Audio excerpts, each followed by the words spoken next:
And then there came a day like many others. The best Flarking podcast. Your nerd's eye view of TV, film, comics, and video games. With you as always, your mother Flarking hosts, Dunners and Reach. Fellas, show them who they're Flarking with. Hello, good people of the multiverse. It is that time once again. It's the best Flarking podcast. Record date 10/24/2016. This is episode 34.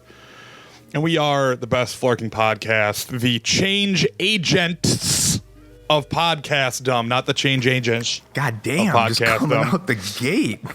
I am your host, Adam. And with me, as always, my co-host, Reej. Reej, how are you doing? I'm just happy to be present. Little shout out to my man Meta there, but a little happy. tag to Meta's record there. Yeah. I was about to be like, I'm happy I'm present too. Wink. Yet another TOO, but also a shout out because that's how we do it. That is. But yeah, so how else we do it? Man, I'm good. Just got done, wrapped a 4-day shoot on a music video, preparing to do another 2-day big shoot music video on the weekend, and I'm shooting a music video tomorrow night. So like, wow, all sorts of things happening. All sorts of music videos. Yeah, man, music videos. But music. Video. Yeah, to go into what we do here. I mean, holy fucking Trailer Town last week, dude. Yeah, it was trailer day, apparently, unofficially. Yeah, it's between Wednesday and Thursday. It was just unload what you got.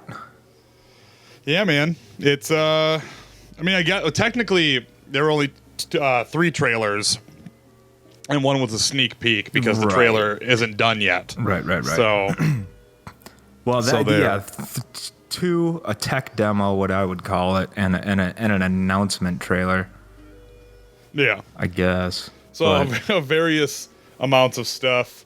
So which one? I mean, which one do you want to talk about? What do you feel like? First? I mean, we could just in order of their appearance. It would have been. I think we got the tweet from James Gunn first. Yeah, you got the Guardians first. The Guardians. The Guardians of the Galaxy. They're like anthropomorphic gourds who fight crime in a galaxy far away. I think you could ask everybody in my office that day, like, just ear to ear fucking smile on my face. Yeah, I mean, I could tell that you were super excited. Oh. I could also feel that you weren't very happy when I was like, yeah, I thought it was cool, but I'm not blown away by any of that. No, it was one of those don't shit my Cheerios moments. But it shouldn't be. If you're that happy, there shouldn't be anything that can bring you down, even if somebody's like, I didn't like it. Yeah, no, there really wasn't. Not after that. Not to say that I didn't like it. Yeah. Not to say that I didn't like it. That's how it went, though. Yeah, so we got a tweet from Gunn with the or I think it was from Gunn. Either way, it was from somebody at Marvel for the poster. Right. And then following shortly right after that was a tweet from Gunn saying, hey, we know you guys are eager to see what we've been working on in the trailer and everything, so we put together this little sneak peek for you. Obviously, the media just fucking ran with it and called it a trailer everywhere. Right. But yeah, we had a little minute 30 dope little teaser of what to, I guess, expect from Guardians 2. Not the trailer, but just the movie in and of itself. I don't really know what the intent was, but god damn it, I'm just glad we got it. Yeah, I mean, visually it was really nice to see. It just like I'm nervous by just looking at it because I don't want it to feel like just more of the same. Like I do want it to be something a little different, because it's just like when there was no Groot the whole time, I'm like, okay, they're gonna hit the credits and then they're gonna do a stinger at the end of the credit shot where they show the poster, and then there he is, and he's gonna pop out. Sure. And then he did, and I was like, oof, if I'm already predicting the moves, I'm a little nervous. But then again, it's like, all right, well, I mean, this doesn't count as a trailer, so I'm not gonna worry about it in the same way that I worry about a trailer. Sure. So I was like, all right, that's fine. I mean, stylistically, it looks neat. I think that big fin thing on Yondu looks dumb as fuck. I think it looks so dumb. But it's such a great nod to the original. Yeah, I mean, but like the thing is like him having a sort of mohawk in the first one was as good as it needed to be. Like this seems like a superfluous maneuver to nod to a comic that's like, yeah, they have to break in and steal an experimental fin to put on his head so he can control his like thing telepathically. It's like that's a reach. That's a reach. Where did you read this? Because I was literally just going to say that. We have to find out what the backstory is behind this. That's already been like laid out. That was the Comic-Con trailer. Him and Rocket break out and get that fin and put it on his head. Well, and then he uses his arrow to kill all that stuff. Well, I'll just have to wait to see it in the trailer. And also, Groot's not wearing a Star-Lord outfit. That's not a Star-Lord jacket he's in? No, he's wearing a Ravager's outfit because the Ravagers are keeping him as a pet. Because Yondu and Rocket are in prison at the start of the movie. Well, I'm just going to maintain that thought that it's a mini Star-Lord jacket. You just let me have that. just let me have it, damn it. Yeah, they're keeping him as a pet because they find him amusing. Well, to counterpoint all of that, what I thought was the greatest part of it was that it even though it's not the trailer and it's just kind of a teaser for whatever they're about to come up with their release, I thought the greatest part was that the big moment in that teaser wasn't some big, oh, we got to take down this guy, or oh, this is this big imposing threat on the galaxy. It was a literal character moment between Drax and Star-Lord with the hug. Do you need a hug? No. That whole thing. I just love that shit. Oh, so that beat I didn't get any comedy out of it. Like it felt too samey. Like I don't know. It just felt too samey for me. Too samey. Yeah, it's just Same, like, is that like no backsies? well, it's just like when we saw, say, Winter Soldier and then Civil War was just Winter Soldier all over again, you'd be really upset about it. And I'm getting the vibe from Guardians that it's just like, remember how good Guardians was? Here's more of what Guardians 1 was, instead of expounding on what it means to like be a leader of a team and go further. Because like it's still, he wants to bang Gamora. Gamora's not interested. The will they, won't they, Ross or Rachel in space. Drax still doesn't get anything. I love that. Rocket's still clearly a dick. I love it. The only real change is Groot's a baby. Like that's the only like legit swing. And now obviously again, it's just like a random collection of stuff that they showed. So it's way too early to pass any judgment. But it's also, there's a point where like Marvel should actually have to do something to, like they actually have to, if they want to put some footage out, they can't just like shit out whatever they want. I would have rather waited for a real trailer, because now I'm going to be more critical of the real trailer when it comes. Sure, but I think you're an exception to their target audience. Oh, dude, I mean you're technically an exception. Technically, all people who love comic books are not their target audience. Sure, their target audience are the random people who like to go to action movies. And now their target audience are the people who already like the movies that exist, because there's 18 of them, So it's like, it's like they already have an inbuilt audience of, do you like these 18 movies we've made? Do you like these Netflix shows we've done? Chances are you'll like this. Sure. Of course they're not playing to me, because they don't have to. They never did really. But like the thing is I don't think that excuses the fact that if this sneak peek felt kind of lazy. Honestly, it looked great, but it thematically felt lazy. It just didn't feel like there's any oomph or anything there's nothing worth seeing in there. It's just like all of it is just kind of like shit that happens. It's just kind of like, oh, tight. Is that coming from, and this is where I asked this and why I just said what I said, and does that come from you as a fan of the movies, or does that come from you as a film connoisseur? No, I think it comes from me as a fan, because because a lot of your points have to do with film, kind of in a way, and just like building on and sure, stuff like that. I don't think there's really a way to separate the whole thing of like what I do and how I enjoy films.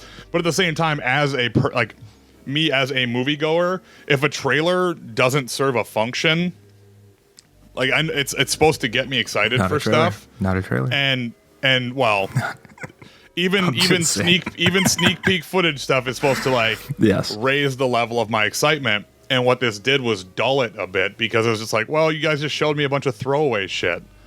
Like none of it was.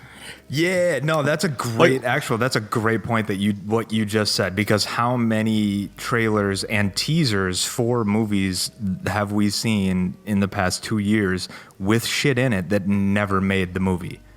Right. And I mean, and now we're going to see this, which is all throwaway shit. And then the trailer's going to have a bunch of throwaway shit in it too. But it's like, there's going to at least be a beat where it's like, oh, what are they going after? What is the purpose of this? Like, sure. Like I know that James Gunn is like, yeah, this movie's about family and what it means to be a family. At no point in that sneak peek did I get anything about what it means to be a family. Right. Like I just was like, oh, okay. No, I'll give you that. So it's certainly. like, I got none of that vibe. And it's not to say that isn't beautiful and that people shouldn't just love it, because Guardians is like a phenomenon and people fucking dig it a lot. I'm just saying that is for how excited I was to be like, oh shit, Guardian footage. And then I watched it and I was like, I could have done without that. I could have just went about my day, because then Logan came out and just curb stomped the shit out of that Guardians footage into the ground. Yeah, it did that. Because yeah, man. So Logan. It was pretty. So that's what we call a segue in the biz, kids. In the biz of it is. But yeah, dude, holy what in the flying fuck? Yeah, man. Logan. We talked about this 2 weeks ago, I think. Right, we were worried about before the last one, because they started where it was going with it. Yeah, all these images and stuff, and the tone and how everything would work out. But again, it's a trailer and it's meant to be taken as a trailer, but please give me more of this. This movie is shaping up to be Little Miss Sunshine with murder. Is what it looks like. Yeah, no, that's great way. That's what this movie is Little Miss Sunshine with murder. Is what this movie feels like. I mean, and I think there's a couple shots in that trailer where Laura's jumping around, where the claws aren't on her. Well, they just haven't composited the claws onto her yet. No, they're so fast. It happens so fast you can barely see them. I think it's like literally a second and a half after the scene of Logan in the forest where he leaps at dude. It quickly cuts to her fucking up some dudes in what I think is the water tower. And then we get the clip of what I would assume to be very similar to Wolverine's Berserker Rage on her, because you see her two hands with the two adamantium claws out of each fist come down, and Wolverine puts his up to guard himself. So, I mean, wow. All around, just... I mean, the best shot in this whole trailer, though, isn't even in the American one. Yeah, the International Red Band. Yeah, the one where Wolverine just fucking up through the jaw, out the top of the head on that guy. Wow. We finally get the first time we've ever get to see a Wolverine-style moment, and it's 16 years after the first time we see Wolverine. Right. It's the very first time we see claws go all the way through a human being. Finally. And it doesn't disappoint. It's classic Wolverine up through the jaw, out through the top of the head. Well, and how about, so do you think that's kind of, so that effect they put on that sequence, you think that's his Berserker? That kind of shaky, like it was all... I think that shaky thing that they have happening there is Xavier struggling to use his powers. Keep him toned down a bit. I think it's Xavier struggling to use his abilities because he's like 120 years old or something in this movie. He's got hair though. He's got that going for him. You know, he's got a little fuzz on the sides of the head. Fuzz. And I got to tell you, man, Water Tower, huge downgrade from living in a mansion. Oh, big, Professor Xavier has fallen on hard times. Bullet hole, Water Tower. But the bad guys look kind of throwaway. I'm into like. Oh, they look totally throwaway. I'm super interested to hear your take on this because of what we got. So yeah, to set it up, I mean, obviously at the end of Age of Apocalypse, we got the Essex Corps.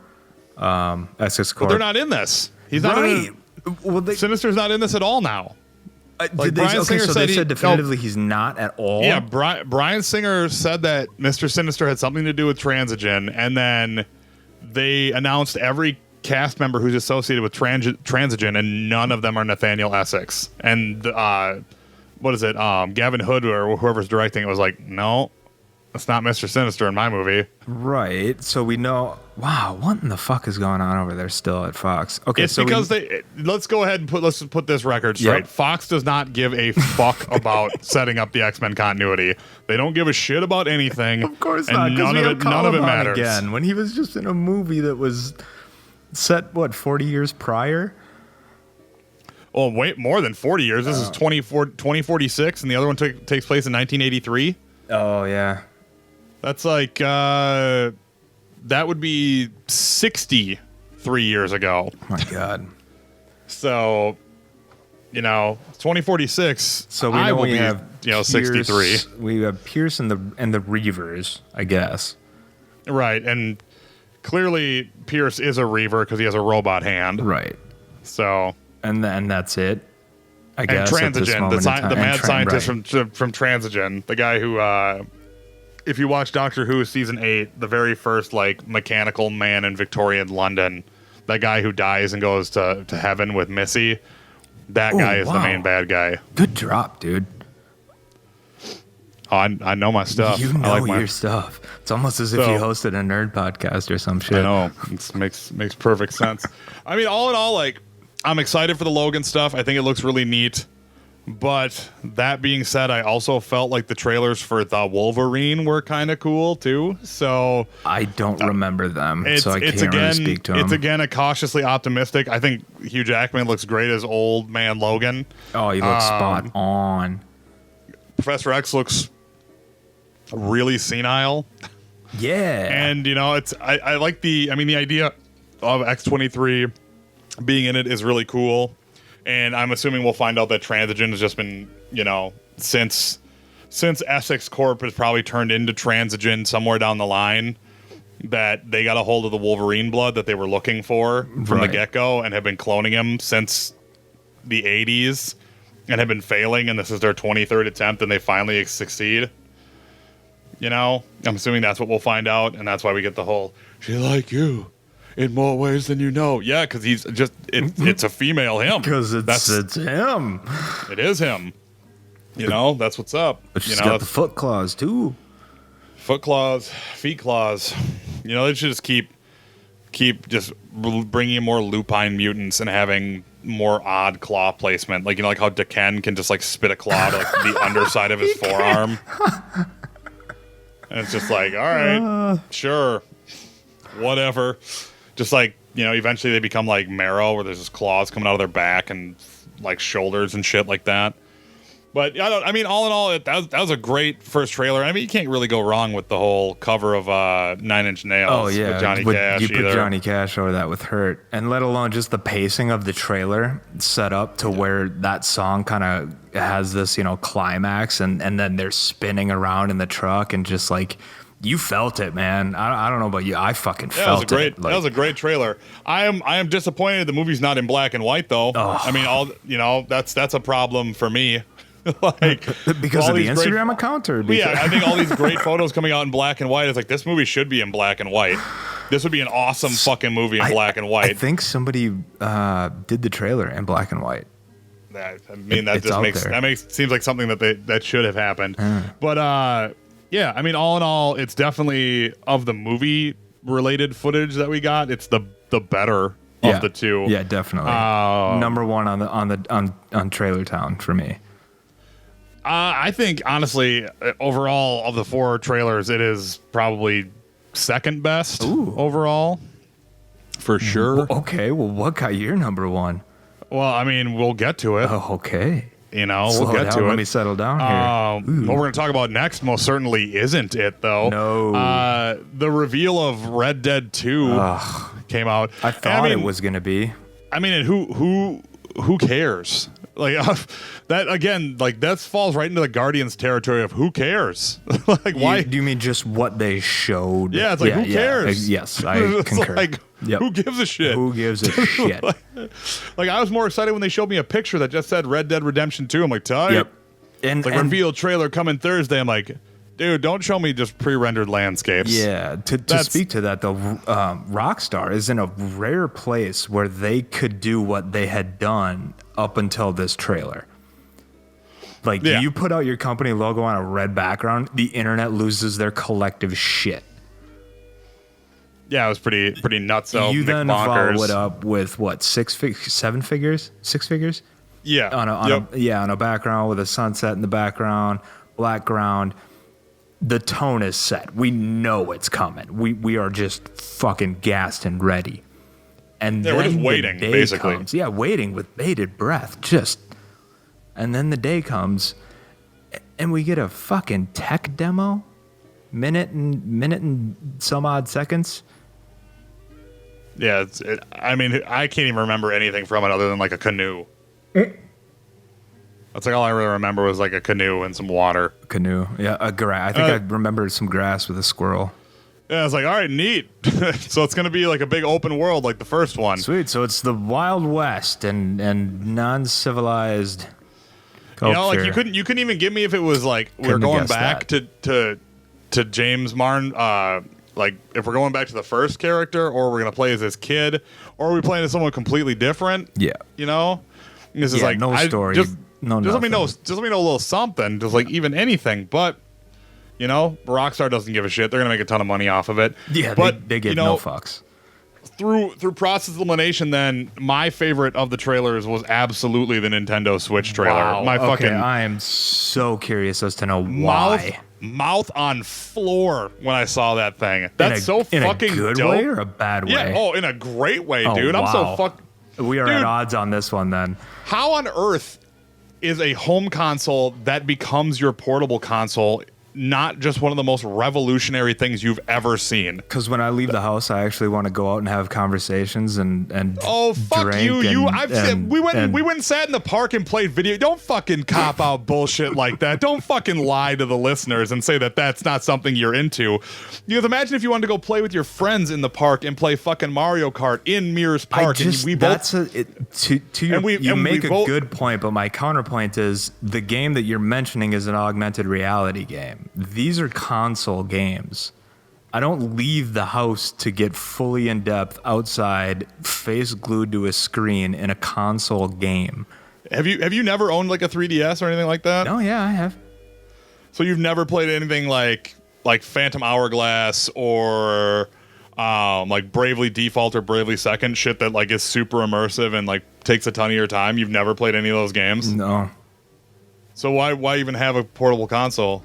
I don't know. That's why I don't have one anymore. When the concept of it can automatically pair to any other Nintendo Switch and you can both play any game that's being played at the same time. Yeah, that's fucking dope. And being like, why don't we all just meet up and we'll all bring our fucking Switches and we'll all play Mario Kart or we'll all play the new Mario together or we'll do any of that shit. Hey man, I think credo. I'm not here to yuck your yum. Oh no, I'm not saying. I'm just saying that.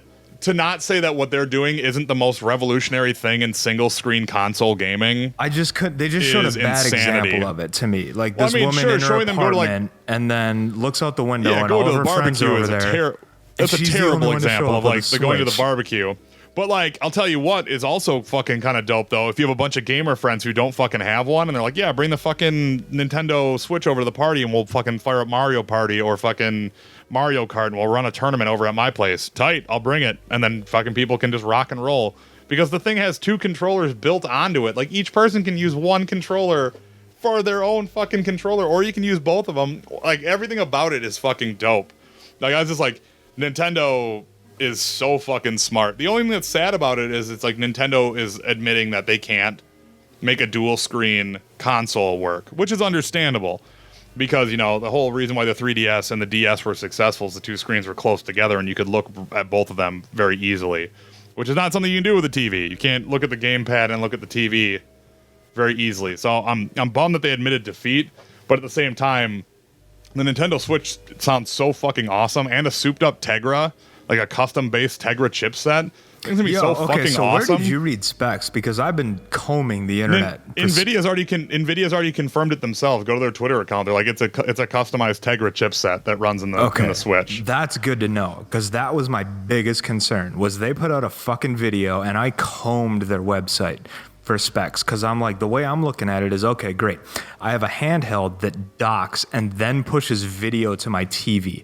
What does that look like from the handheld's perspective of pushing that video to my TV? Well, I mean, the way when it plugs into that base station is the exact same way as when it runs out from your Xbox to your TV. It's just a HDMI throughput system. So that's one hell of a powerful fucking handheld. Yeah, well, it literally is full console graphics where they're supposed to be. Xbox One, PS4, because it's a custom Tegra, so it's going to be fucking dope. It's a last gen console then, or current gen, I should say. Yeah, absolutely. Nintendo's always going to be one behind. Okay. They're never going to jump all the way to the forefront. That's just not who they are. Not forefront, but always compete with. I mean, I think they absolutely can compete by just being like, yeah, it's as good as the Xbox One or the PS4. Because technically the secondary generation from Xbox One, the Scorpio and the Neo, or PS Pro or whatever. Well, those aren't meant to compete against each other, though. But I mean, they're like a mid-level replacement in this console generation. And if you technically look at Nintendo doing the same thing, because it's supposed to be Wii U, Xbox One, PS4 were like the competitor. Sure. And graphics-wise, the Wii U lagged behind. So now you would have to look at it as Switch, PS Pro, and Scorpio all going up against each other as like the most current gen version of the consoles, and Nintendo will lag behind in graphics. I would actually disagree and say that it would be Switch, Scorpio, and a yet to be announced PS title or PS console. Nah, man, because the PS Pro is the one that they claimed is like their fucking look. I mean, they still haven't claimed that's supposed to compete with the Scorpio. I mean, of course they're not, because after everyone laughed them out of the fucking business, I still think they're sleeping on something. That's for another podcast. I honestly don't think that's what they're doing. I think that they're in panic mode because they thought they had. That could be very true. They had their fresh ass console, and they're like, oh yeah, we stomped Xbox when we initially announced this thing. Anything we put out is going to stomp it, and then Xbox just leapfrogged it and was like, oh, your 6 teraflops. It's like your shit does 4K video. That's tight. Our Xbox One does all those things that you just said, and you can buy that right now. Cool, suck a dick. See ya. Pretty much. And just like, and then so that's where I feel like it sits. And when you look at it with what Nintendo does, I mean, the new Zelda looks amazing. That it does. Any Mario Kart's going to be amazing. That new Mario looks fucking dope. Dude. I mean, I'm not. Can we talk about new Mario? I mean, I'm not going to play NBA fucking 2K17 at the basketball court or anything. We're not playing sports ball on this thing. You know, so I'm just saying that, like, Nintendo's first-party stuff, like, here's the thing that gets me really excited about it before we talk about Mario. Tell me about it. Look at it like this. If this is going to be where they go and they sacrifice the idea of a portable system because their console is now also a portable system, that means Monster Hunter. That means Yokai Watch. That means Pokemon. That means all of those things are going to get moved to console level awesome. And Nintendo is going to fucking stomp the shit out of everyone again. We can hope. Their track record doesn't show so well. The 3DS is the highest selling console in history. I mean, portably, they fuck everyone in the mouth. They have never stopped kicking the shit out of everyone. Damn. As far as that goes. So graphic. It's the truth. It's like Nintendo has long since been the loser of the console. Yes, yeah, that goes without being said. That's totally fine. But if you look at this as an idea of how do they leverage the business as they're curb stomping in, which is the portable business, oh man. Now so you are making a great point to me as a pessimist on this whole thing. Like, you are absolutely bringing up some great points that are kind of turning my opinion of this thing a little bit. Well, I just wasn't enthused, honest to God. I'm looking at it from a non-portable user who plays barely any mobile games. I play Hearthstone and what little time we had on Pokemon Go before it turned into a fucking shit show. Fuck you, Niantic. Just, God damn it. Anyways, that's for another time. But yeah, you know, I want to like it. You're making great points for me to like it. I just need some technical specs around it. I need to know some launch titles, and I guess I just, where are these things that you're mentioning of linking and And I didn't even think about the two controllers thing on there. That didn't even dawn on me. That's all shown in the video. Yeah, that but dude they don't make it super apparent. Well, sure, but it's still, if you just watch what's happening, like dude sits down next to a random girl and they both set up their switches, and the switches are communicating with each other. Okay, immediately. I was just judging the shit out of it then. And then when it's at the party, when the girl's there with her friend, she sets the switch down and she's playing, and then her friend's like, "Oh, can I play?" And they pull the controllers out the side. She hands one of those two things to her friend, and then she has the other one, and they're playing Mario Kart. Hence with the two of them. joysticks on the opposite ends. Yeah. And then so on top of that, it's like it's the idea of, remember when multiplayer meant being in the room with all your friends and laughing and having a great co-op. Hello. Yeah. But now you bring the console with you and you can couch co-op where the fuck you want because this thing is little and awesome. And on top of that, look at this as a business strategy. Remember we had the iPhone announcement, and the big thing we got announced there software-wise is Nintendo is starting to make stuff for iOS, which would also signal that Nintendo is slowly but surely deciding that they're not going to make another handheld console, most likely. Because if they're branching into iOS and they're having a portable console system that can also act as a handheld, they're most likely going to transfer all their massive titles into bigger, larger universes on the Nintendo Switch, betting all their money on that and making small amounts of money on things like Mario Run and like Pokemon something besides Go on iOS and figuring it out. And then they've got their mobile market covered on iOS, and they have a console that plays console level experiences on the go. That's insane. That's awesome. Like I would kill when I'm on set for set breaks to be like, "Oh yeah, I'm just going to pick up my game where I left off this morning before I had to leave to come to set, because my console comes with me and I don't ever have to worry about not getting to play it." Imagine cloud saving, but the shit follows you physically everywhere. Like that's awesome. That's great. Like that's just, like everything Nintendo's doing right now is amazing. It's a huge bet. And I'm pretty sure, guaranteed, the specs are going to come out and it's not going to be a world beater graphically. It's going to look great, but it's not gonna be anything you haven't seen before. It's not fucking Crysis 3 running at 120 frames per second, max ultra settings. It ain't gonna be that. Right. You know, it's not even gonna be close. Well, battery life is a big issue too here. Sure, but I mean that thing's big.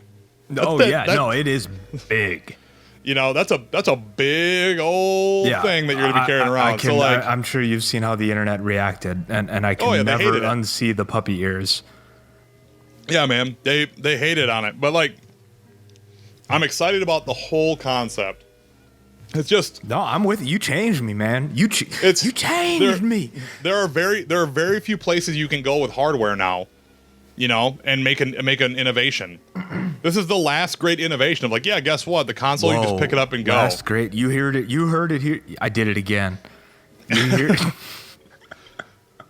Change agents. You heard it her first. Because like, because when you look at it, what are the innovations that everyone else is pushing for? Yeah, VR. We've had that. We've had that for a long time. It's great that it looks better now, but it's like, okay, cool. What can you do with the console that's different now? Yeah.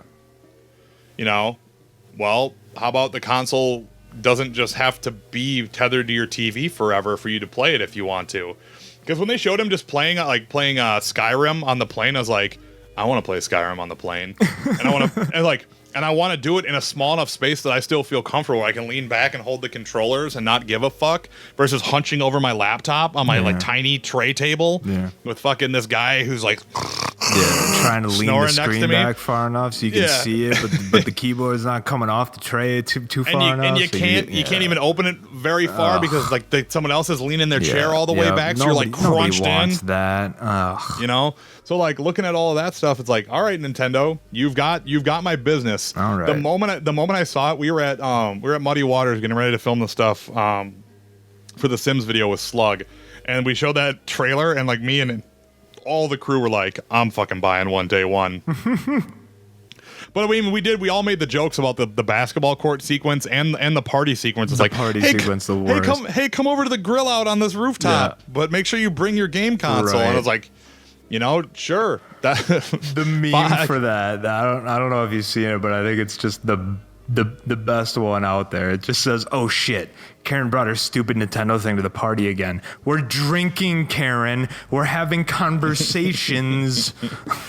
Like, what, like the one argument that I did, like, it's basically the one that you brought, where it's like, when I go out, I want to have like experiences and conversations. Like, dude, we live in the future. Nobody wants to fucking talk to anyone or experience anything with anybody anymore. I mean, and that's me perfectly. I don't call me on the phone. Fuck off with your phone calls. Just text me or otherwise. Yeah, it's like no one wants to interact with anyone. That's why a Nintendo Switch exists, because we live in a world where everyone, and the worst part is everyone likes to claim where it's like, look, I want to have like a real connection. The fuck you do. The fuck you do. No one does. Like, you say you do, but your actions belie someone who most certainly does not want that. Yeah. So it's confusing as fuck for people to be like, oh man, when I go out, I want to have conversations. No, you don't, you neckbeardy fuck. Because when you go out, you buy a 12-pack of Mountain Dew and a bag of Doritos, and you go right back to your apartment and you crush on that World of Warcraft raid, which is super dope. Eat all the Doritos, drink all the Mountain Dew, have all the neck beers, do all the fedora things, but don't rip on Nintendo for coming to the table with something fresh. Damn it. Because it's not what you want. Changed my whole fucking perspective on this shit. That's what I do. And I'm gonna get you in the main event too. Yeah, I guess so. I'm gonna get you. I'm kind of fearful now. Like. I'm gonna get you because I'll tell you what. In our main event, I'm not gonna tell you what the main event is because we're that not ready gives for the thoughts. But I have seen the main event movie once in theaters and 7 times on home video already. Jesus. I love that movie. All right. So, but before we get there, we have our fan favorite segment that we got to get to. It's the Read Report. Let's get this thing rolling. Let's go. It's all you, man. I can't be like me doing the Read Report. A little breathe room for the. I was like, do you want me to start your thing? That's weird. Right? You want me to start your shit? Wait, I go, you go, you do. Wait. So we've got only like 5 things here, I think, that happened last week. Mm-hmm. I think that I deem noteworthy from the kind of the hit or miss things that had happened last week. So number 1 being that the Invincible Iron Man is now out. Tony Stark is gone from the comic books. I don't know what happened to him. I don't know where we're at in the story with what's going on with him. What I do know is that Riri Williams is in. Now, her number 1, as Marvel does with anything, commissions a bunch of variant covers for something. So this past week, there was just a shitstorm around the internet of a very specific cover that basically sexualized the shit out of Riri Williams. Now, Riri is a 15-year-old black girl. And if this is how we see 15-year-old black girls as this cover depicts, we got a real fucking problem with artists. Oh, she's pretty heavily sexualized. Yeah. And the tweet in defense of this was nuts. I don't know if you're going to talk about it. Okay, so you'll have to mention the tweet. What I want to mention prior to that, and just right before it is, not only was the sexualization of it bad, but get this. So your standard cover is basically $3.99, depending upon your shop or whatever for the normal cover. Now, for Scott Campbell's, who is the artist of this sexualized cover, for his issue of Riri in Iron Man armor is $10. Okay. Now, to take it a step further, and this is where it just gets fucking cringeworthy, pay another $5, so $15 for a cover of her without the armor in the crop top. Just awful. Just not tight at all. How did Marvel not see a problem with this? I mean, yeah, it is a little like, guys. So what is this tweet that was in defense of? And I take it it's from J. Scott Campbell. Yeah, his defense was, I don't know what, this is paraphrasing, but This is kind of basically what it was, I don't know what the problem is. Women are supposed to be fucking sexualized in comics. It's their function. And then the funny part is like, well, somebody's reply to him was, It's funny because I just thought you were an asshole, and then I found out you were an idiot because he's also a Trump supporter. So it was just like, God. So it was just like, so I just found out you're an idiot, so I just disregarded you altogether. Wow. But yeah, it's fucking gross. It's gross. It really is, and we'll try to. I don't even know if I want to post it on the description for here, but we'll get you there somehow, some way if you're not familiar with it. Continuing on, a great piece of news: Donald Glover has been cast as young Lando in the Han Solo film.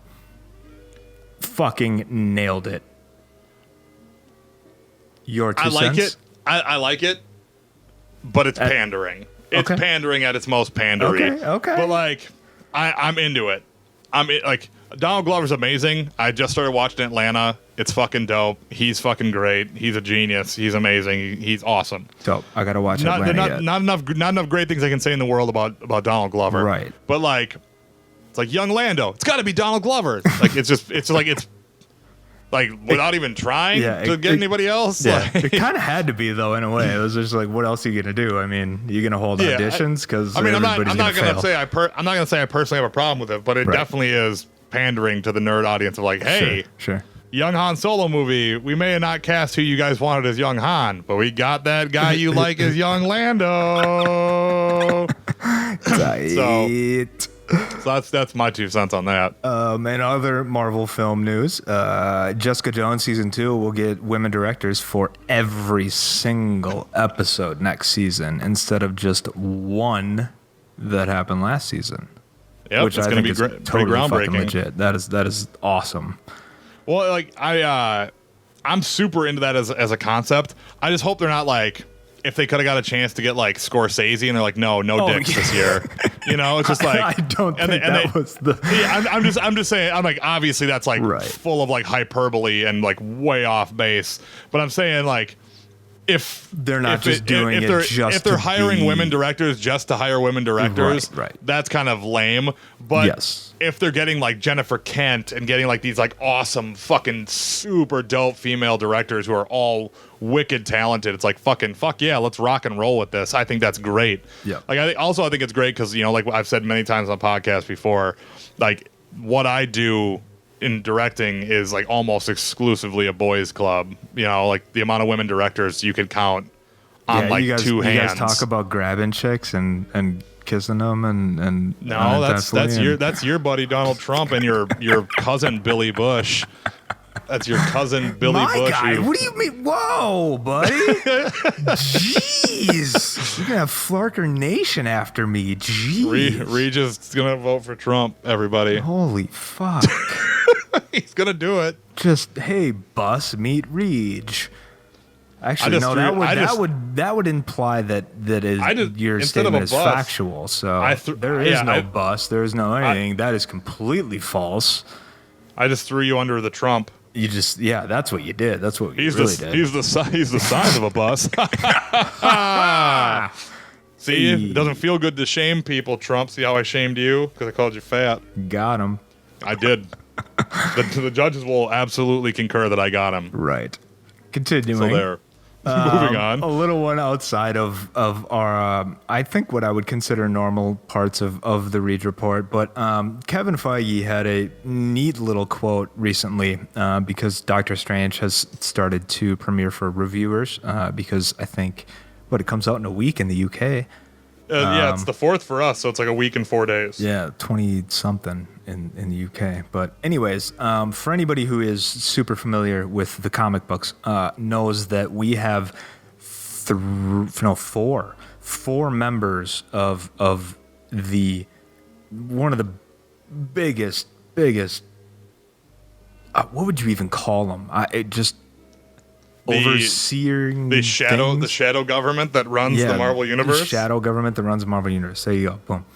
So, anyways, speaking on the Illuminati, because Doc Strange is now in this. So we've got Cap, Iron Man, Black Panther, and now Doc Strange, who are all members of the Illuminati. So I don't know how it was brought about, but basically Kevin Feige was quoted as saying, "What's fun about the Illuminati is seeing certain characters interact with other certain characters."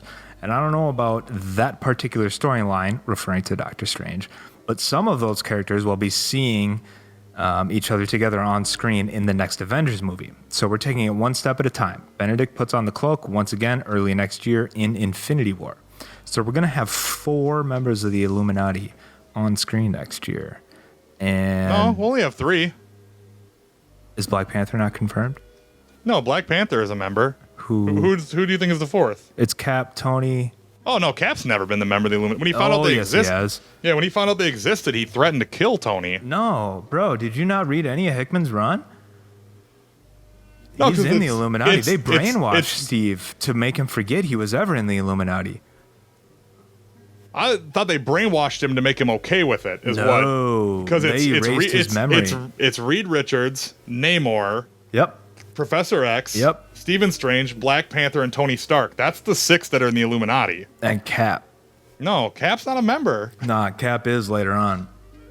because it's only 6 of those guys. In Hickman's run, they brainwash his ass to make him forget. That's what sparks a whole fucking thing in Infinity War. Or I mean, not Infinity War, in Infinity. Yeah, So many the one fucking way titles later. with Infinity and Infinite and blah. That's because they like that word. I love that word. Well, then yes, in Hickman's, Oh, and Booty yeah, run. you said Reed Richards, right? yeah, Yeah, okay. yeah, the 6 that I know of are Yes. the 2 that don't exist in the Marvel universe: Prof X and Reed Richards. Yep. And then, well, and technically Namor, I guess. Yeah, Namor's there. You know. Oh, 'cause I mean, they technically have the rights, but nobody knows anything about Namor. Nobody knows shit. Yeah. So It's like and then Black Marvel's Bolt, Aquaman. What? Marvel Aquaman, and then we got Black Bolt, Tony, Black Bolt. and T'Challa. Can't wait.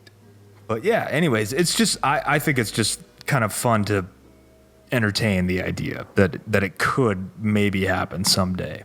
That would be super fucking I think it'd be dope. neat. I think Oh it'd be my neat to God. see it eventually, but it's just like we're gonna run out of time with the actors Yeah. who we have to get to where we want it to be. 100%.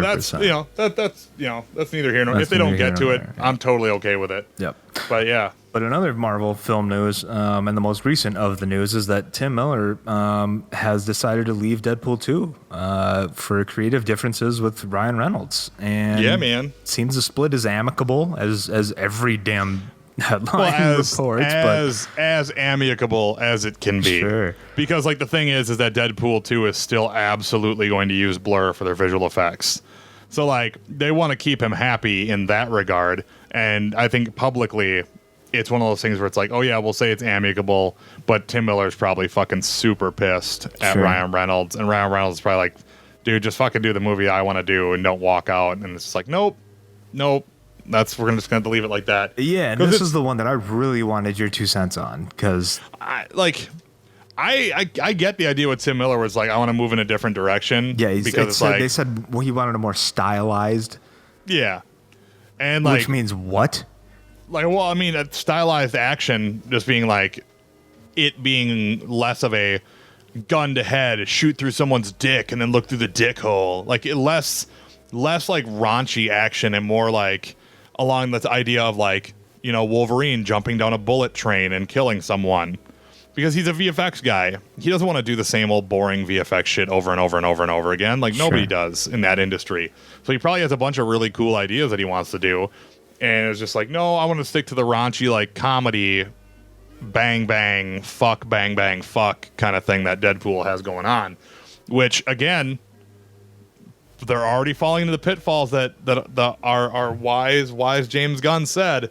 They're just going to get everything wrong about why Deadpool was great. And they're already having a schism between the people who made this great thing because they think the idea of what was great about it was like, yeah, Monica Baccarin fucked me in the ass in Thanksgiving in the movie. That's why people loved it, right? National Women's Day, actually. That's what it was. Oh, sure. But like, it's one of those things where it's like, I'm not saying Deadpool 2 is going to be bad because I'm pretty sure it'll be awesome. But it's just already the things that are happening are like the team isn't united. There's a difference in opinion as to where the thing is going to go. The whole Cable thing being like the final straw. And that's what so the Cable thing. Yeah, I mean, I don't know. I wouldn't. I think Kyle Chandler's a good Like, it's actor. to be I don't taken know. Right, and it's to be taken with a grain of salt, but shit, I mean, between either of those actors, fuck off. I don't care about either of them as Cable. Yeah, it's like, all right. Like Liam Neeson or Kyle Chandler. Get it's the like, fuck out of here. yeah, I don't think like, I could take that seriously for 1 minute. I would just constantly be like, I have a particular set of skills. Right. Like playing it I like will over and find over and you. over. Like over and over and over I again in can't my help head. but think of the first movie even, like, yeah, I had a bad dream about Liam Neeson. I kidnapped his daughter. He just wasn't having it. Yeah, and it's just like, you know, and I'm pretty sure there's lots of Liam Neeson related jokes about Cable that will be written into the movie. You know, like, but like, so it's weird. I'm more like on board with the idea of like Lizzie Kaplan as Copycat. I think that's kind of tight. You know. Yeah. But it is what it is, man. That's just the movie biz. That's the movie biz happening right there. The studio has to back somebody when a fight happens, and for them, it's the dude who stars in the movie and is the producer, because they can make Deadpool 2 without Tim Miller. They can't fucking make Deadpool 2 without Ryan Reynolds. No. So it's like it sucks. It's like, man, Tim Miller did a great job with that fucking movie, and his like thanks is getting shit on. Yeah, you know, it so, kind of like, is in a way. Yeah, absolutely. And so like that's like totally sucks, and I feel really bad for him. But I think since he's such a good director, he'll bounce back and direct something else. Oh yeah, they've already announced he's on another Fox project. And on top of which, he owns Blur, so he's fucking rich as fuck. So it doesn't matter. This Blur you mentioned, what is this? Blur are the dudes who do all the Warcraft, like Blizzard cinematics. Ah, okay. You know, or at least they used to. But they also did all the VFX in Deadpool, like all the major ones. They are a huge VFX studio. Okay, Blur cool. is a very big VFX studio. So he'll be all right. Tim Miller will be all right. He's not going to be living in a box under a bridge or anything anytime soon. He's going to go back to making millions. All right. He'll go back to making millions of dollars. Yes. He's gonna live. That's good. But hey, Adam, it's time I wanna for talk the to you. main event. What do you want to talk to me about? I want to talk to you about the tots. Topic of the show. Topic of the show. The main event. The main event, as it were. And then it's one of the few times where we have very opposing viewpoints on such a thing. Yeah, because if we can agree on something, it's practically a certifiable fucking fact.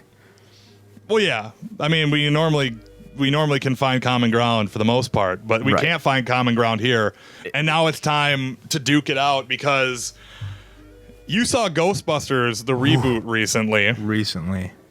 And I did not have kind words. Yeah, and you didn't know Slimer drove a car before this movie. I guess my memory just kind of shoved that little piece out. That when you were like, he fucking drives a car, I'm out. And I was looking at my wife, I'm like, I don't think Nick fucking knows anything about Ghostbusters. That's what I looked at Mara, that's what I thought. Like, I don't think he fucking knows anything about this series. I'm like, Slimer has driven a car before. And she's just like, what? What are you talking about? I'm like, Slimer? He's driven a car before? She's like, okay. She's like, leave me alone. I'm sorry you got caught in the middle of our shit, Mara. She's just like, leave me alone. Trying to watch TV. Don't talk to me about Ghostbusters, like the fucking intricacies of Ghostbusters or Ghostbusters 2. So, I saw this movie in the theater, in IMAX, in 3D, and it was the best 3D movie I've ever seen in my whole life. And I laughed so much, and I enjoyed it so much that I couldn't wait for it to come out, because it was so good, and Kate McKinnon is so good in it. She is almost a tie with Bill Murray for level of awesome in the universe between those movies for me. Like, Kate McKinnon alone is worth seeing this movie and paying for this movie. Like, I can go into quite a bit more, but just the very first selling point is Kate McKinnon crushes this film into the ground. Everything she says is great, and she steals every single moment of every single scene that she's in, and it's so good. She does. I'll give you that. But to put her on par on the same level as Bill, I don't know about that. But I mean, your nostalgia is absolutely showing. And I'm gonna bring that up in my review of it, but because you made a great point, and I think that does weigh heavily in my opinion of the film, and it's hard to turn that off. It is. It's super hard. You know, but like for a movie that was as maligned as it is, and how much it had to face an uphill battle to be as funny as it is, to play as well as it does, and to play the very, very easy card, at least the extra Ghostbuster who joins the team actually provides utility to the squad. And eventually Patty she comes up with the plan that saves the day. Winston has never done anything in Ghostbusters. Nothing. Like, he's not smart. He's just a guy who's there. Like, Patty is at least intelligent. She's absolutely like a sassy comedic character, which doesn't particularly work for me, but I like Leslie Jones a lot as an overall comedian. But that being said, as far as a story arc goes, at least Patty mattered. Like, every Ghostbuster mattered. And when you break down who they all are, it's actually really kind of neat about how it works out, because you've got Melissa McCarthy and Kristen Wiig playing split Venkman and Ray Stantz characters, but both of them have comedic elements to them, as opposed to Bill Murray being the jokester of the whole Ghostbusters franchise, Ray being a crazy person, Egon being smart, and Winston just being a black man. Yeah. So, like, I get the idea of, like, I saw the Honest trailer, and I was like, wow, that's the first legitimate criticism I absolutely agree with. Sure. This movie would have been better served. Okay, we both agree there. Okay. I was like, this movie would be better served if one of the girls wasn't comedic relief. Yes, it absolutely 100%. would be better. It would be better served that way.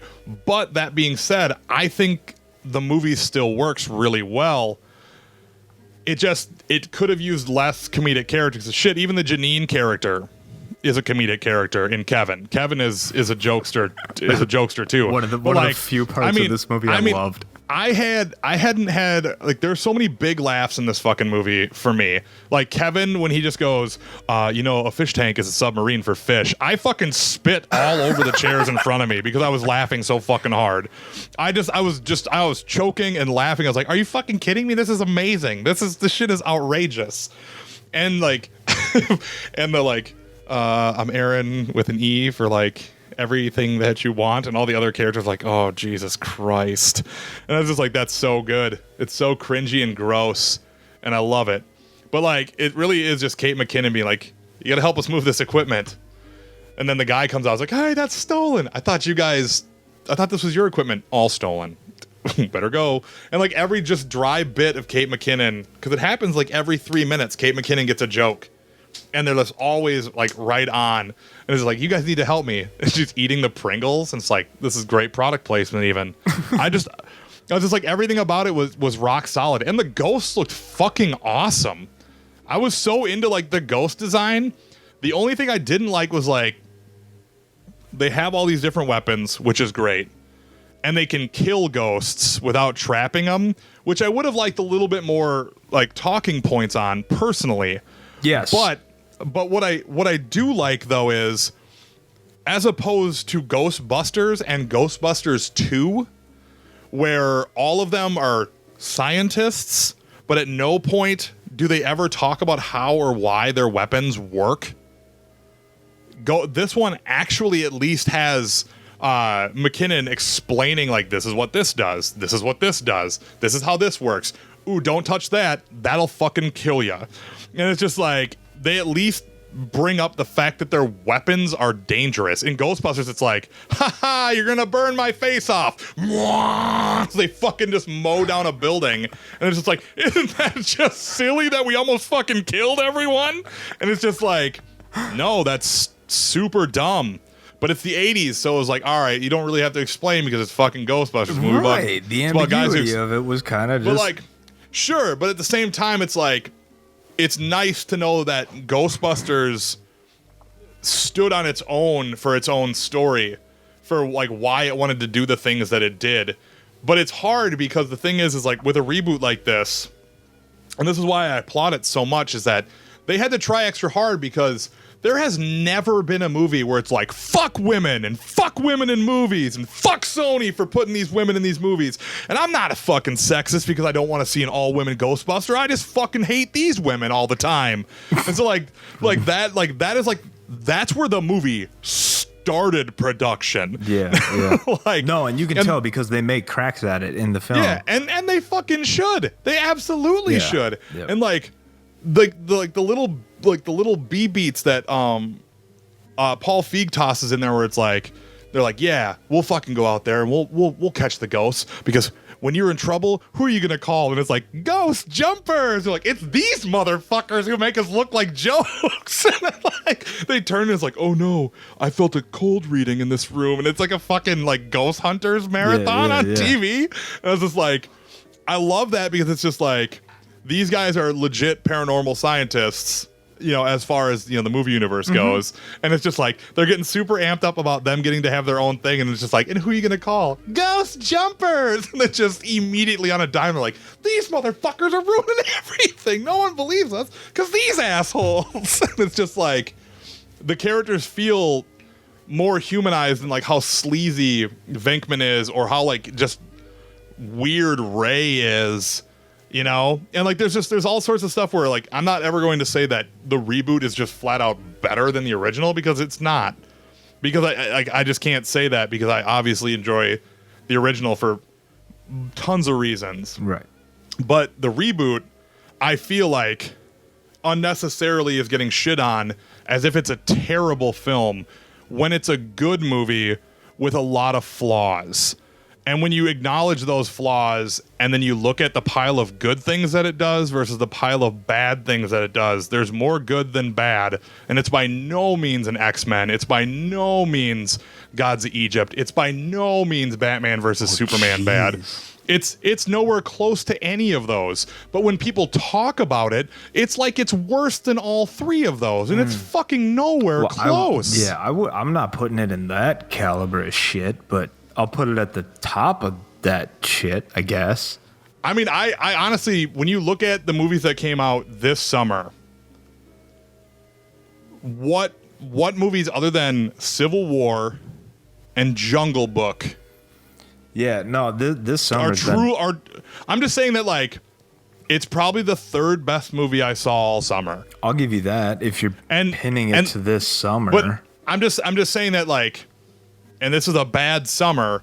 It's a terrible summer. But the thing is, this movie is just, it gets shit on so hard unnecessarily. And like, when we were like, when we were texting back and forth about it, you're like, Slimer drives a car, I'm fucking out. And I'm like, really, dude? Come on, man. Yeah, you disproved me very quickly. And it was just like, I was like, because it was just, it's like, it's frustrating, because it's like, you know, I know you love Ghostbusters, but you know, like, I have super memory. I remember like everything I see in a movie, and it's just like, and when stuff happens like that, and I hear someone go, that would never happen in the original, I'm like, it fucking did happen in the original ones.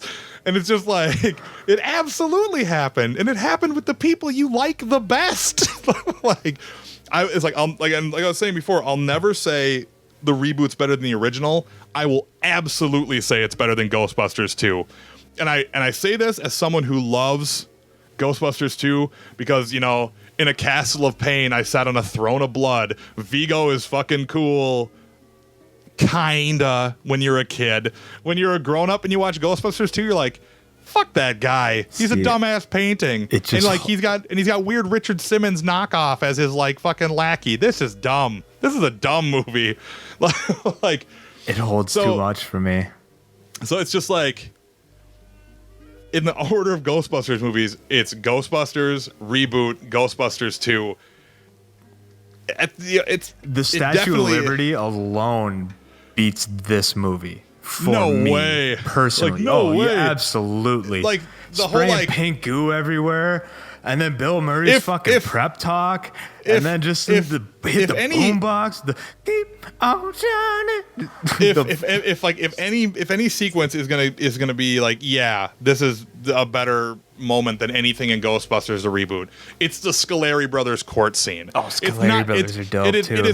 It is absolutely not the lame ass Statue of Liberty scene. That's what sticks to me. She's a Harvard chick. Dude, it sucks. Like, Bill Murray sucks in that movie. He's not even funny. I love it. He's not even funny in it. And it's like, and like, the thing is like, I say this as someone who can detach their nostalgia from it because I can know that I love that movie. Okay, hang on, turn it off. Switch. Yep. Hit switch. Yep. Okay. But as someone who can watch that movie as an adult, that movie is boring as fuck, and it takes too long to get to anything. I'll have and to watch it the again. whole the thing where they're in the middle of the street and it's like, why you stop cutting? You tell him to stop cutting. I told him to stop cutting. And it's just like, this is dumb. This is dumb. And like the birthday party in the beginning where it's like, He-Man. That sucks. That sucks. Dana's whole thing in her apartment, that sucks. Like working at the art gallery sucks. All of it sucks. Like just sucks and sucks and sucks. But like the ghost pieces, which are so few and far between, are good. But like to go back to the reboot, like those ghosts are so good looking. And they find a fun way to bring in like Stay Puft as a balloon. I was like, that's tight. I was worried. Okay. Yes. I honestly was worried that they were going to bring the fucking Stay Puft Marshmallow Man in and the giant logo. Yep. And it's just like, I was like, fuck, they're going to do both of them. That's good. That's too much. This is, I feared for the worst. And then it was a balloon. I was like, oh, neat. That's tight. Yep. And me and our very dear friend Pete disagree about this altogether. But Kate McKinnon's action sequence in the end is like right up there as far as how it's shot and how it's portrayed with a lot of my favorite action sequences from this last year. Like, I love the whole, I forgot about my new toys, catches their guns, oh, let's go, and just starts fucking up all this stuff, and it's like, that's a really good action sequence. That's a fucking phenomenal action sequence. That's better than Batman fighting Superman. I'm like, that's great. That's a great action sequence, you know? See, but I think part of that is you're holding it to within this year.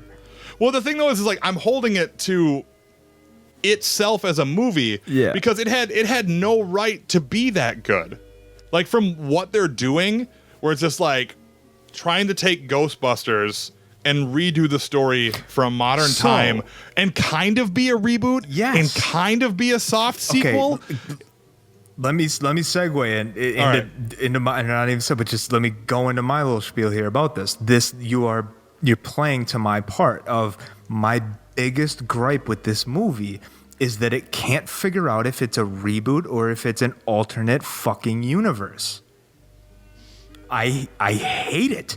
From one of the first scenes that we see of her in the college, and we see Egon's fucking head on a statue in a college, as if to acknowledge that he was somebody. That's the first acknowledgement to your Ghostbuster, to the original films. So take me as somebody who can't let go of nostalgia, and I'm watching this, and then I see that, I'm like, oh shit, this is like alternate universe shit, or same universe shit, and this is the future, and he actually ended up doing some shit with his life. But see, go ahead. To your point of the worst parts of the film are the cameos from the original Ghostbusters. They absolutely are. And the stinger at the end. The stinger at the end's lovely. The stinger's the fucking worst.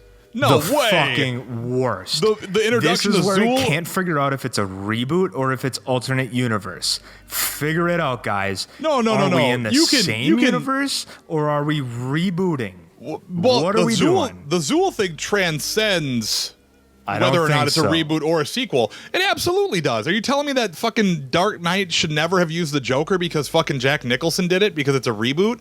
Because even if it was a soft sequel, they didn't kill Zool. They drove her back through that fucking portal. They didn't kill Zool. That's an excellent point, but I'm going to bring about it being I'm on just paper saying that, like, for decades prior. I'm saying that Zool works either way. And when that happened, I was like, fuck yeah, that's awesome. Zool's the next one. That's great. That's fucking cool. Like, I love it. But my counter argument to the Harold Ramis head statue is it's not supposed to be that it's Egon Spengler, even though it says it. I know, it's a nod to Harold who passed. That's a nod because Harold Ramis couldn't be in the movie because he was dead. I know. You know, like, that's the only way they could get him in there, and they did it. Which I get, you know what? I can understand that for being like, that frustrates me.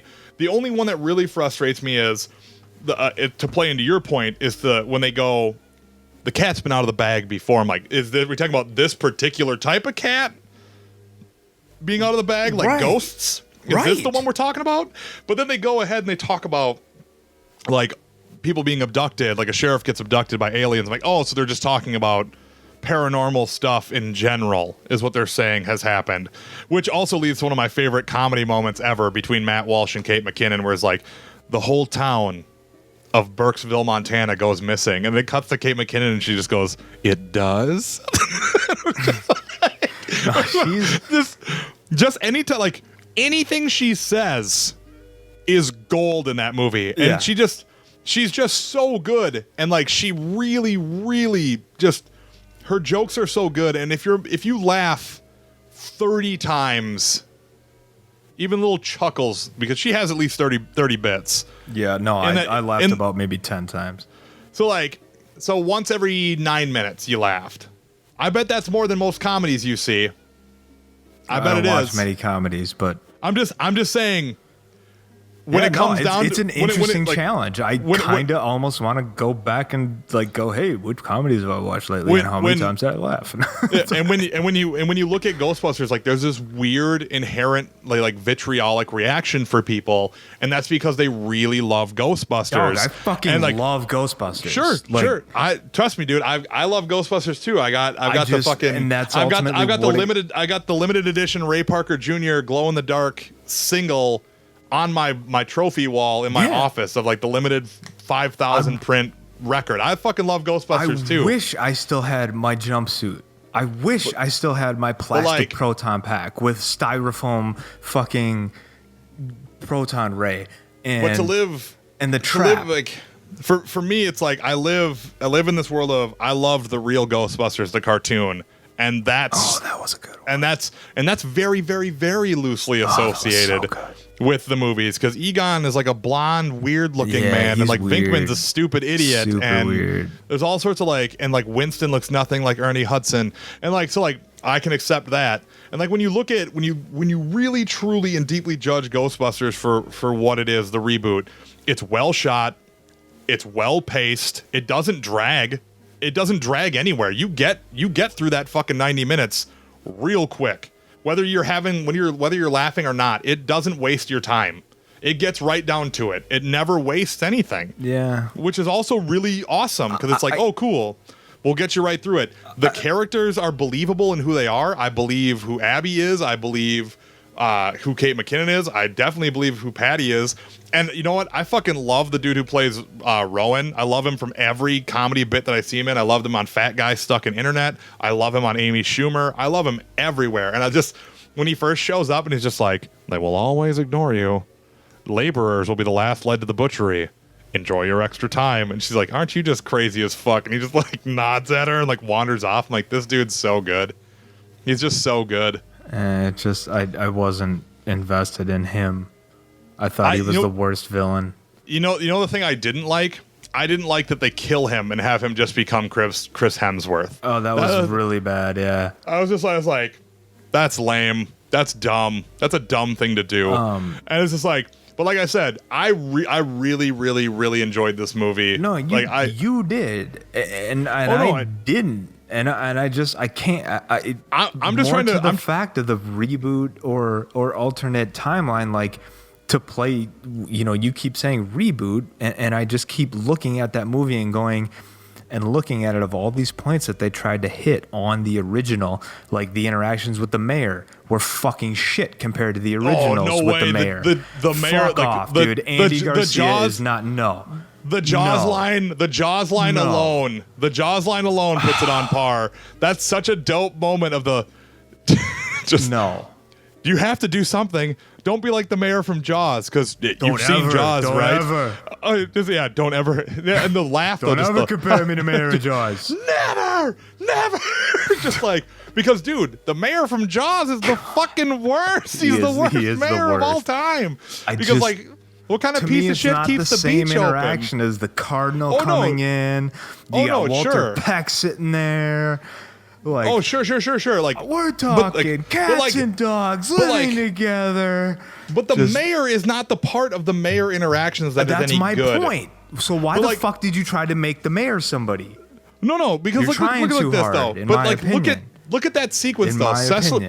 Sure, but I'm just saying, look at that sequence and who also is very strong in that sequence. Cecily Strong is really good, and fucking Matt Walsh is really good, and the cat from The Wire and season 5 of Community. I can't remember what his name is, but he's also really strong in that sequence. And all the Ghostbusters play really well in that sequence too. It's not like that scene is bad.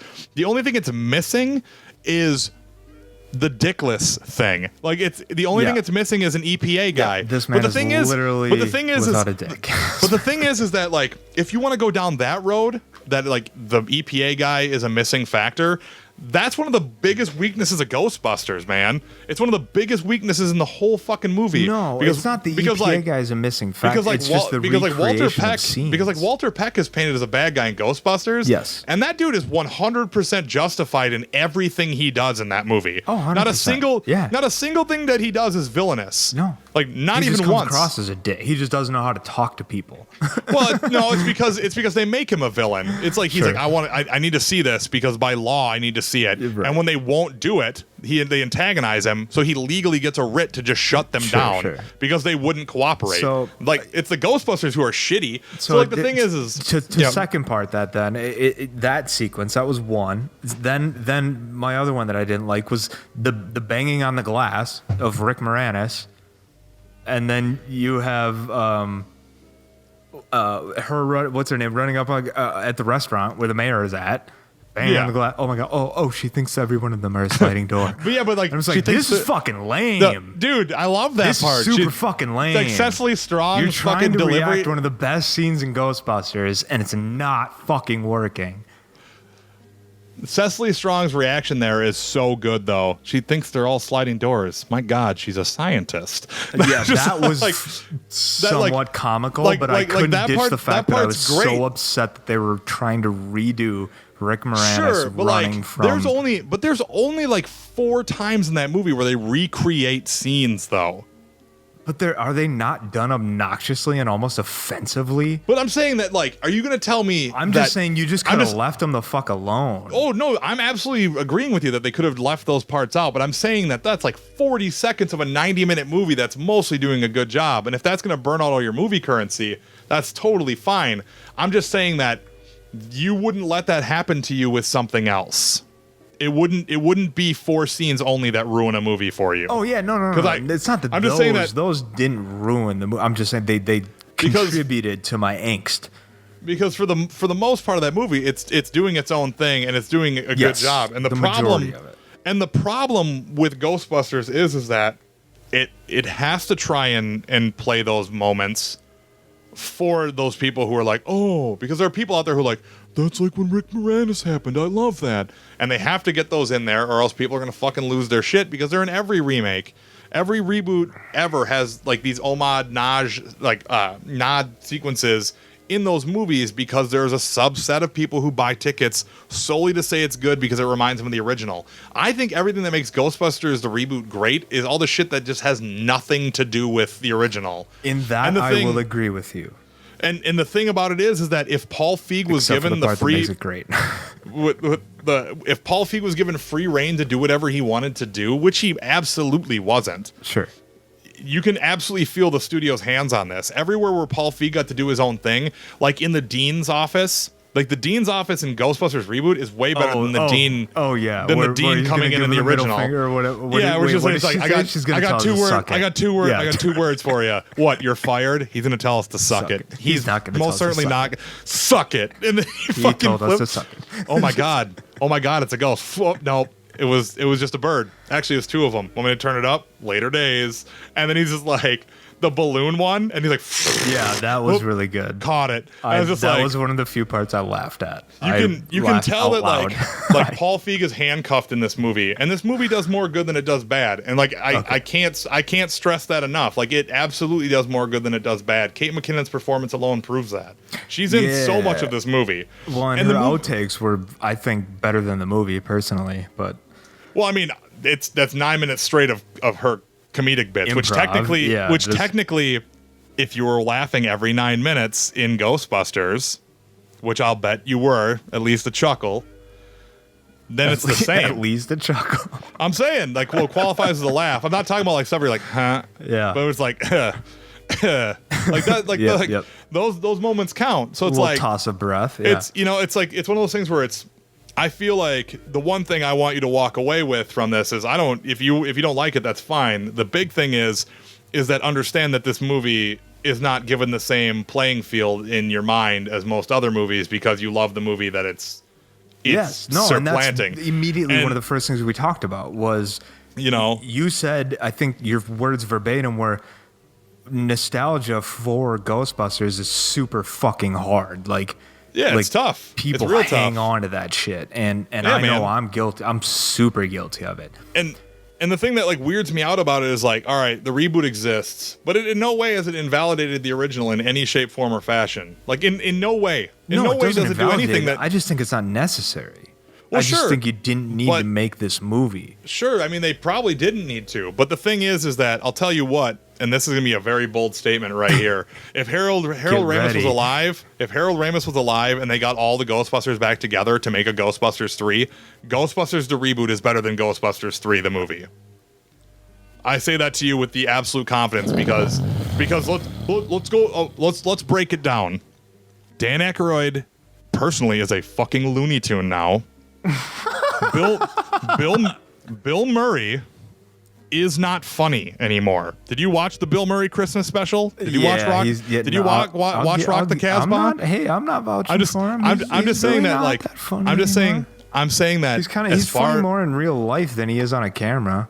I'm saying as far as Ghostbusters fans who begged and pleaded and begged and pleaded and begged and pleaded for another Ghostbusters movie, you finally got one that's at least pretty good. If not, for me, it's great, but the worst case scenario, it's competent. Worst case scenario, because it never veers into bad. It's not bad. There are a couple scenes that are like, ugh, I wish that wasn't in it. But it's not a bad movie. It's not a fucking world beater. It's not going to be at the top of anyone's list. Yeah. But I'll tell you what, it won't be at the bottom of anyone's list either.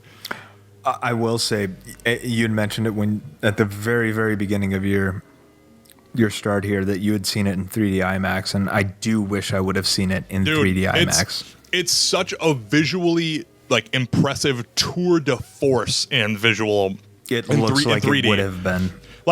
They shoot the movie in shadow box, dude. It's fucking awesome. I wish more movies did that shit. I don't know what that means, dude. All right, you know what a shadow? Do you know what a shadow box is in real life? No. You have a bunch of toys and you don't know what a shadow box is? Yeah. All right. So when you have an inset box and you put things inside of it. I may know what it is without the actual term being known. When you display something inside of a case and you have it pushed back, so that way it gives a perspective inside the box that it's in. Oh yeah, and it creates a nice look. Right. That's a shadow box. Yeah. Okay. All right. So they shoot the movie like that. The movie is inset inside of the screen that you're watching. So when shit happens, like a ghost flies at you, it comes out of the screen, and not in the way that 1983, where it's like, would you like a pancake? And they put the shit directly at screen. So when a ghost is sliding across screen, it slides out and angles towards the audience, and you see it past the perspective screen plane. It exists outside of the screen that you're watching. And when they slime, or when the proton packs happen, the protons whip out past the letterboxing of the movie, and they go around and it flies all over the place, and they're it's in your world. It punches out past the screen. And watching it like that, and with the level of sound being as the sound design in that movie is awesome.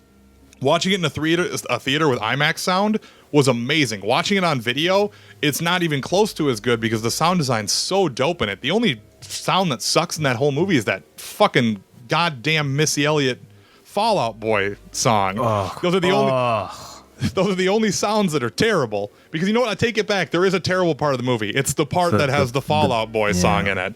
But I definitely say that me seeing an IMAX absolutely contributes to how much I love this movie, because when I watch the stuff happening, I'm like, God, I miss it in IMAX. I was like, fuck, I should just buy the 3D Blu-ray. I should just buy the fucking 3D Blu-ray so I can watch it in 3D at home. This brings up an interesting little maybe tidbit to kind of just not trail away from this, but you say how much that seeing it in that way contributes to your opinion of the movie. And we can't really have that experience yet in home.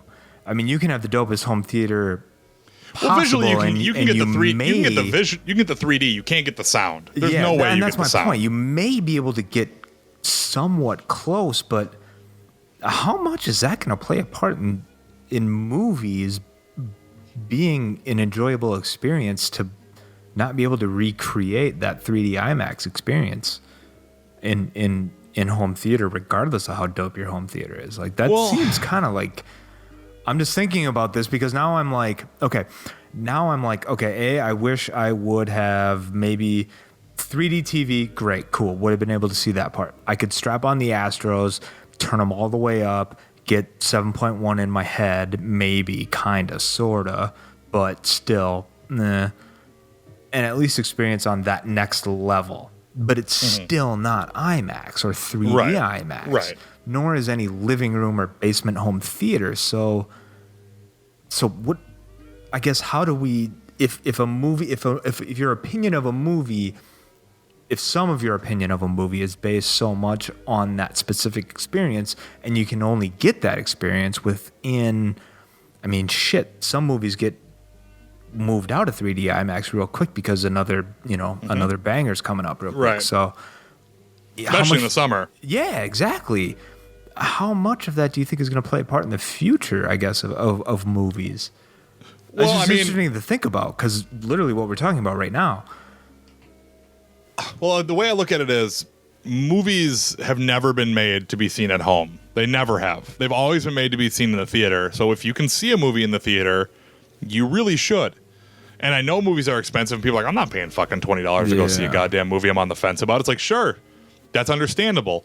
But I guarantee you it's a better movie seeing it in the theater than it is seeing it at home. It just is because that's the way they were made. They're built to be done in a theater. Their audio is tuned to be played through a giant theater.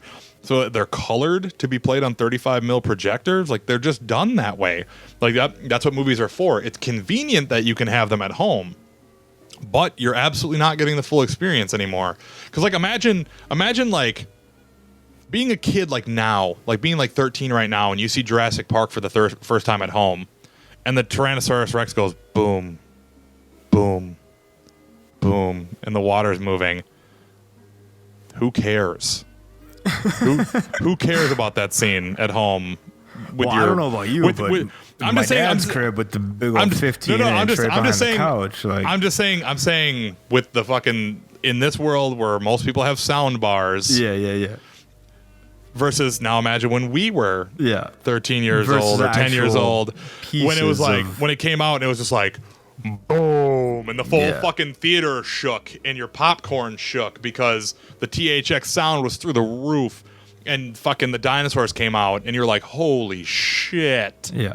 Because that's a big deal. Like it's the theater experience is so underplayed as far as how important it is.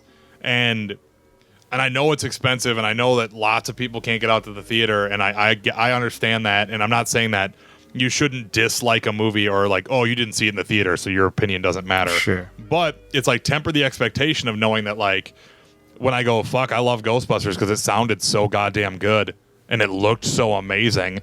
It's like, oh, he must have saw and heard something that I didn't get to see because I only saw it at home.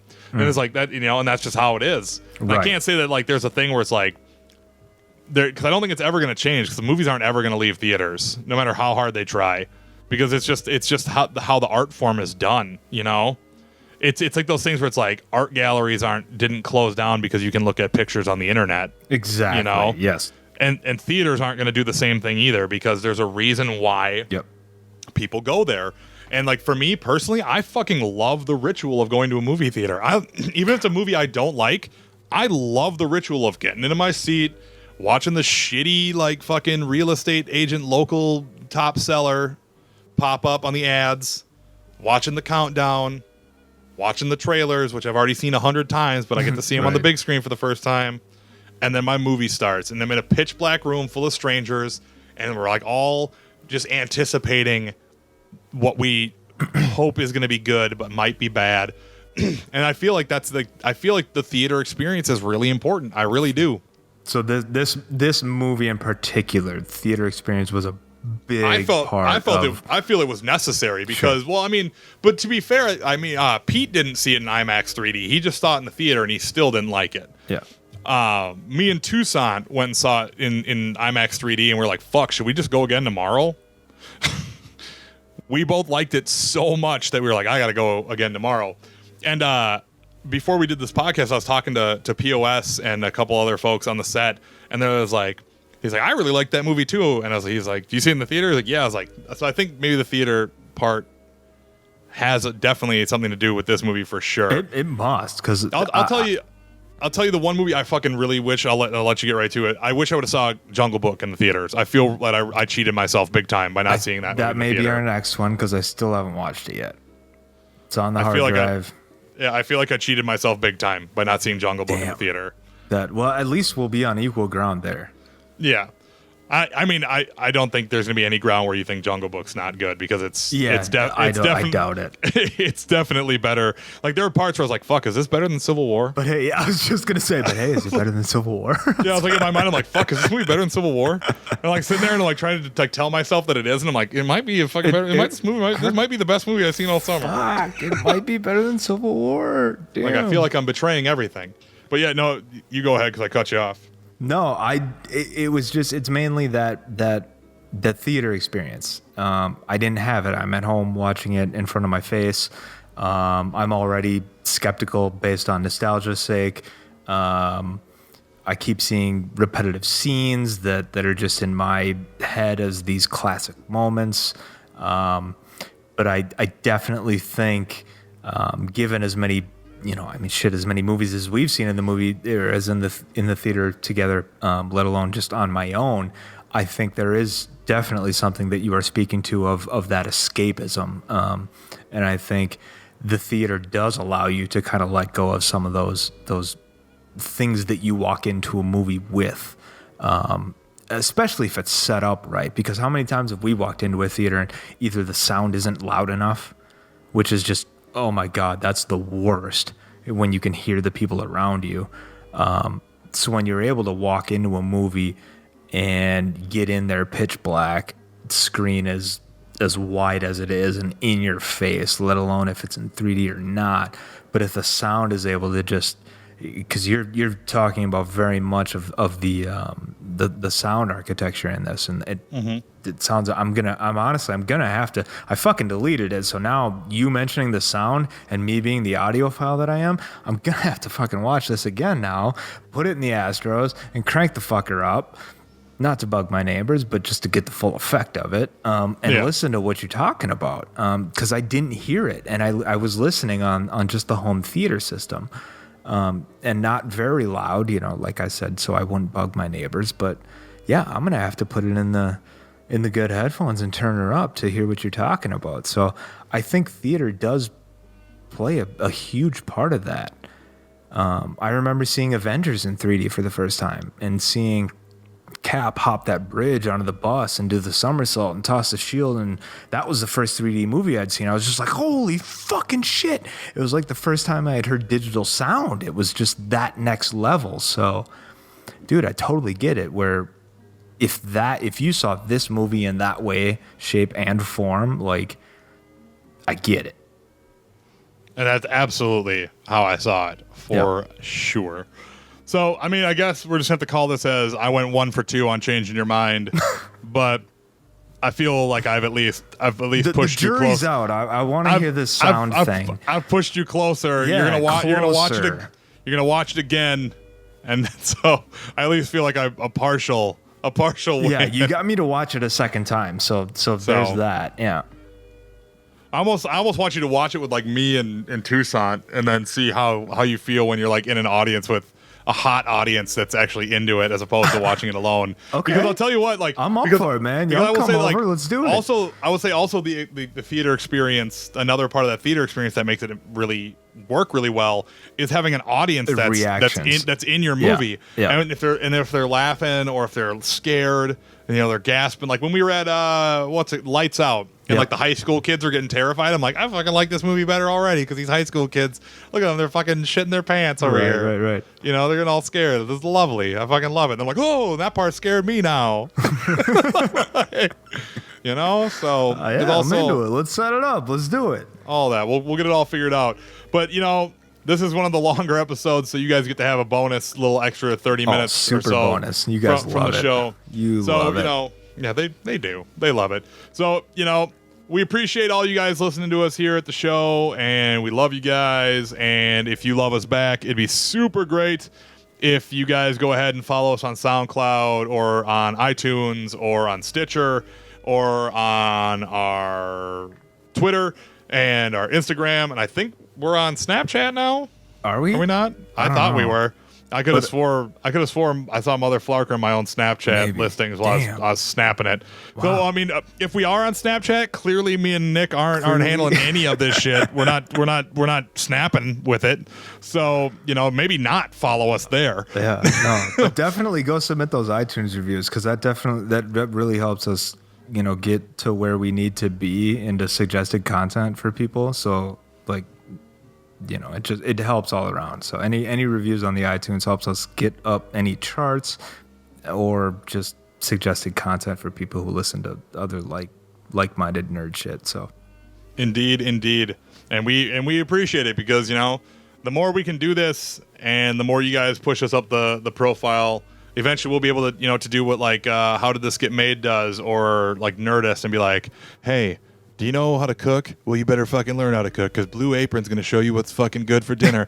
And then we're like, and if you don't know about Squarespace, fucking go make a fucking website with Squarespace. Nobody knows about Squarespace. And make sure you're sleeping on your fucking Casper mattress and you're using Netflix and blah, blah, blah, blah, blah, blah, blah. We want to do that for you guys because they give us money then.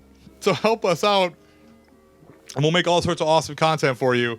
That being said, hopefully I'll get a chance to watch Sinister Squad this week, and I'm gonna do a solo review of Sinister Squad, which I'm gonna take the bullet on that one. Oh god, yeah, you are. I started like the first minute. I'm like, I'm not ready. I'm not ready. Not ready. So nobody's. I don't know a single person who's ready for that. Oh man. But it's gonna be tough. Either way, man. Well, I've been Dunners to some this whole time. You can follow me on the tweetars at Adam J Dunn. He has been Regis this whole time, and you can follow him as at Nick Regis. And we have been the blessed Flarking now we class. both had word fuck ups. Now that right there, I'll at least admit that I said the blessed part. I'm not gonna say name names. But there is someone out there who most certainly didn't say change agents in their commercial. They said change agents. I can't. My even can't right now. They said it, and they know who they are. And this is the Best Flarking Podcast. Good night. Peace.